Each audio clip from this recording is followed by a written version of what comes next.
Hello दोस्तों, तारक मेहता के उल्टा चश्मा के आने वाले एपिसोड में जैसा कि दिखाया जाता है, जो जेठालाल होता है वह टप्पू को फ़ोन करके बोलता है कि तुम मोबाइल अभी क्यों ले गए हो? क्योंकि सोडी का बर्थडे तो 4 महीना बाद है। तो फिर जो टप्पू होता है वो गोगी से पूछता है कि सोडी अंकल का बर्थडे तो 4 महीना बाद है।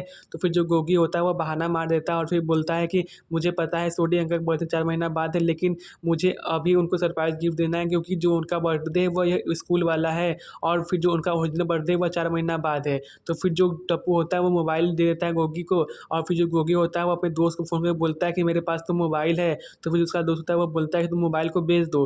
तो फिर जो गोगी होता है वो जाकर एक अच्छे से शॉपकीपर में अपना मोबाइल बेच देता है और फिर वो मोबाइल 17,000 रुपये में बेचता है। और फिर जो गोगी होता है वह घर आकर रोशन भाभी से भी झूठ बोलकर पैसे लेता है। वो बोलता है कि जो विकास का छोटा भाई है वो बढ़ती है, इसलिए कुछ पैसों की ज़रूरत है। तो फिर जो रोशन भाभी होती है वो गोगी को पैसे देती है और फिर जो गोगी होता है वो जाकर सोनू से भी झूठ बोलकर पैसे लेता है। वो बोलता है कि मुझे ऑनलाइन एडवांस ऑटोमोबाइल का कोर्स करना है, इसलिए कुछ पैसों की ज़रूरत है। तो फिर जो सोनू होती है वो भी पैसे दे देती है और तो फिर जो गोगी होता है वो जाकर पिंकू से भी बोल के पैसे लेता है कि जो सोनू है वो उसके पास पैसे नहीं है, इसलिए तुम कुछ पैसे दे दो।